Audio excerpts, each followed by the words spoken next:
5 هنتس انت محتاجه تتعلمي تطبقيهم قبل ما تخشي النظام، ولو ما طبقتيهاش فما تعمليش النظام اساسا.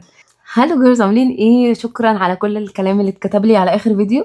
وانا وعدتكم ان انا هشرح لكم كل ما يخص هذا النظام. حوار المسموحات والممنوعات ده اسهل حاجه في اي نظام في الدنيا عادي. اللي مش سهل ان انت تبقي عارفه انت محتاجه ايه اصلا عشان تعرفي تستفيدي من المسموحات اللي انت هتاكليها، وانت مش عارفه التبس الاساسيه اللي انت لازم تبقي مدركه ان انت لازم تطبقيها اصلا جوه النظام، ولو ما طبقتيهاش فما تعمليش النظام اساسا. هنكملها في الفيديو بتاع النهارده. الفيديو اللي فات قلنا 3 حاجات، قلنا الصيام بانواعه، وقلنا تحكم في كميه المسموحات، ان انت لازم تبقي عارفه ان انت زي ما هو قال كده انت مش عايشه في الجنه، مش رايحه بتاخدي عنقود عنب، راجعه بتاكلي سندوتش مربى، رايحه بتاخدي حته مش عارفه فاكهه ايه.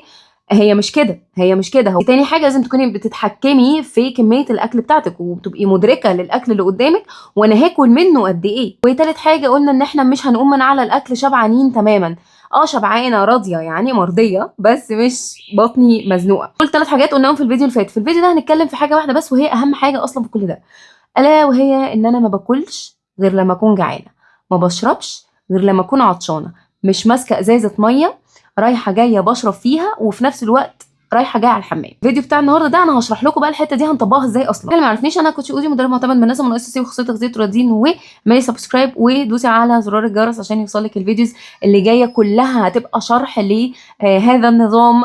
هشرح لكم كل حاجه، كل حاجه تخصه حرفيا. طبعا يا جماعه ارجوكم الناس اللي ما عندهاش مشاكل صحيه، لو حد عنده مشاكل صحيه يقفل الفيديو، ما يفكرش اصلا يعمل اي حاجه، لان دي مسؤوليه وانا مش هتحملها.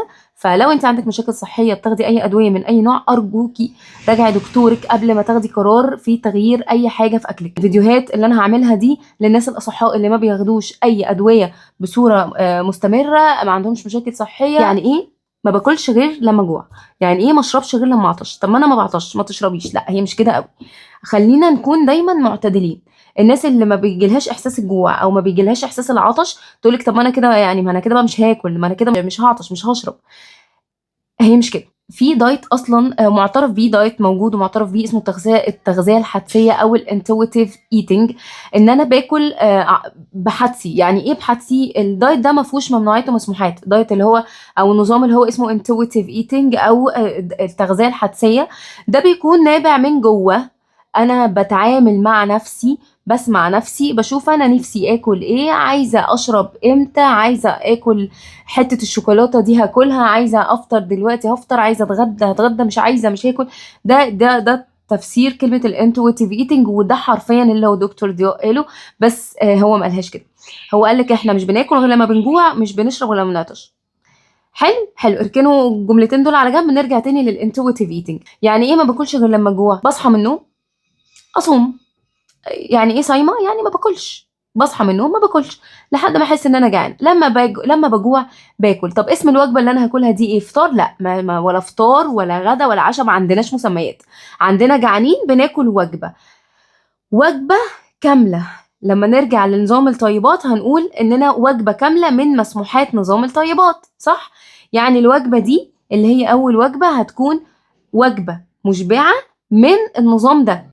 قمت وشبعت وزي الفل، خلاص بصوم تاني لحد الاقي نفسي جوعت تاني. مش لحد ما نتجمع على الغدا، مش لحد ما ميعاد الغدا يجي، مش لحد ما اللي هو ما انا لازم الحق اقعد اكل دلوقتي عشان ما اكلتش دلوقتي مش عارفه مش هاكل. لا، لحد ما بجوع. اول ما تحسي ان الجوع قرصك بتقومي تاكلي. هنا عندي شرط. لما احس ان الجوع قرصني وان انا لازم اقوم اكل دلوقتي، اقوم اكل بشرط ان انا اكون محضره الاكل اللي هاكله من قبلها. ما استناش نفسي لما اموت من الجوع واقول انا صايمه وهجوع نفسي عشان اقوم اكل، عشان هو النظام كده. فاقوم ادور انا هاكل ايه، فتلاقي ان قدامك اي حاجه تقومي دايسه في اي حاجه من جوعك، ما تلحقيش تعملي لنفسك الاكل اللي المفروض تاكليه من المسموحات. يعني من الاخر تكوني محضره الوجبه بتاعتك اللي انت هتاكليها، عشان لما تحسي ان انت جعانه تقومي عارفه هتاكلي ايه، وما تعكيش وترمرمي وتاكلي اي حاجه من الحاجات اللي موجوده قدامك. فده شرط، قومي لحد ما تجوعي بشرط تكوني مجهزه اكلك اللي هتاكليه. ما تسيبيش نفسك تجوعي بعد كده تفكري هتاكلي ايه، لان انت في اللحظه دي انت مش هتقعدي تفكري كتير، انت هتفكري مره تانية ده انا لسه هقف اعمل اكل، لا ده انا ميته من جوع مش هستحمل، هتاكلي من اللي قدامك مش هتفكري. الحاجه التانية، تقدري تاكلي وجبه واحده بس في اليوم، تقدري تاكلي وجبتين في اليوم، تقدري تاكلي 3 وجبات في اليوم عادي، بشرط ان كل وجبه تكوني شبعانه، قايمه منها شبعانه، وصمتي بعدها لحد ما جوعتي تاني. مش مهم جوعتي كام مره يا جماعه، يا جماعه هي مش فكره اللي هو ايه هو قال وجبتين في اليوم يبقى لا، هي مش فكره كده، هو يقصد ان ده كافي لاغلب الناس اننا ناكل وجبتين في اليوم. ولكن في ناس بتعمل مجهود كبير جدا في اليوم، فعادي جدا انت تصحي تصومي لحد ما تجوعي فتاكلي، بعد كده تصومي تاني تلاقي نفسك جوعتي تاني بعدها ب4 ساعات فتاكلي وتشبعي، بعدها تصومي تاني لحد ما تلاقي نفسك جوعتي تاني فتاكلي وتشبعي، هتخسي على الكلام ده. تاني حاجه، انا اصلا ما بعطش، فكده طب ما انا كده مش هشرب بقى، ما انا كده مش هشرب خالص.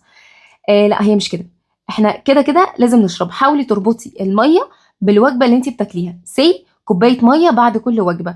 لو انت ما بيجيلكيش احساس العطش، عشان في ناس كده فعلا ما بيجيلهاش احساس العطش، اربطي الميه بالاكل بتاعك، منين ما بتقعدي تاكلي تاخدي كوبايه ميه بعد الاكل. لو بقى بتعطشي اشربي. الميه ضررها في كترها اللي ملوش لازمه. ايه بقى كترها اللي ملوش لازمه؟ ودي كنت اتكلمت فيها معاكم قبل كده قبل ما الدكتور ده يظهر، انه مفيش حاجه اسمها انا حاطه جنبي ازازه ميه وعماله رايحه جايه اشرب وانا مش عطشانه اصلا. ده هيخلينا نعمل ايه؟ خلينا ندخل تويلت كتير، تخليكي رايحه جايه على التويلت. الميه اللي بتنزل منك في التويلت دي بتنزل معاها ايه؟ مينرالز وفيتامينز، معادن وفيتامينات. ده هيخليه يحصل لنا ايه؟ انيميا. هتلاقي مع الوقت شعرك بيقع. لذلك الناس اللي بتقعد تشرب مدرات بول، او بتقعد تشرب شاي اخضر كتير او قهوه خضراء كتير عشان تنزل لها، او كرفس وبقدونس كتير عشان ينزلوا لها الميه زياده اللي في جسمها، فبيفضلوا يدخلوا الحمام كل شويه. لو ده مش ماشي صح مع الاكل بتاعها ومع بقيه العوامل على مدار اليوم، هي حرفيا هتلاقي شعرها بيقع، هتدخل في انيميا عادي جدا. فشرب الميه المضر هو شرب الميه اللي عمال على بطال من غير ما تكوني انت اصلا محتاجه انك تشربي. ولكن الناس اللي بتعطش، انا من الناس اللي بعطش طول اليوم، بحس بعطش كتير على مدار اليوم، بعطش بشرب شكرا. لكن حاطه ازازه جنبي كل شويه اشرب ميه وانا مش عطشانه اصلا، بس هو عشان لازم اشرب عشان صحي؟ لا، بشرتك مش هتتحسن لما انت تفضلي تشربي ميه عماله على بطال وانت اصلا مش عطشانه. بشرتك هتتحسن لما تشربي وانت عطشانه، مش تشربي وانت مش عطشانه. لما تشربي وانت مش عطشانه وتبقى ميه زياده داخله جسمك، تخشي الحمام كتير، تفقدي معادن وفيتامينات كتير، بشرتك تبوظ، شعرك يبقى. ما بناكلش غير لما بنكون جعانين، ما بنشربش ميه غير لما نكون عطشانين، بس باعتدال. مفيش حاجه اسمها ان انا ما دام هو قال ميه ملهاش لازمه، زيادتها ملهاش لازمه يبقى انا اقطعها. بشرب ميه. لو انت ما بتحسيش بالميه، ما بتحسيش باحتياجك للميه او بالعطش، اربطي الميه بالاكل وخدي كوبايه ميه بعد كل وجبه. لو انت بتجوعي بتحتاجي تاكلي وجبه واثنين وثلاثه على مدار اليوم، اعملي كده، بس صومي ما بينهم عادي. يعني ايه اصوم ما بين الوجبات؟ يعني ما بين الوجبه دي، الوجبه الاولى والوجبه الثانيه، بوقف اكل، بصوم يا اما صيام جاف يعني بوقف اكل وشرب، يا اما بصوم صيام متقطع اللي هو بشرب ميه او بشرب حاجات زيرو كالوري. دول كده احنا غطينا 5 حاجات. 3 حاجات قلناهم في الفيديو اللي فات وحاجتين قلناهم النهارده. 5 هنتس انت محتاجه تتعلمي تطبقيهم قبل ما تخشي النظام. 5 دول لو طبقتيهم اصلا كده كده مع اي نظام في الدنيا هتخسي، ولو طبقتيهم مع النظام ده هتخسي وجسمك هيتحسن والالتهابات فيه هتقل جدا، ولو عندك آلام متفرقة في جسمك هتلاقيها بتختفي حرفيا. بفكرك ما تنسيش تعملي سبسكرايب عشان الفيديو اللي جاي هيكون مثال لأسبوع كامل من النظام. ما ينفعش اقولك مثال ليوم، لان اليوم ده مش هينفع يتكرر كل يوم على عكس انواع الدايت التانية، فهيبقى مثال لأسبوع كامل تقدري تمشي عليه وتلتزمي بيه، وبإذن الله هتشوفي أحلى نتيجة. بس كده، باي.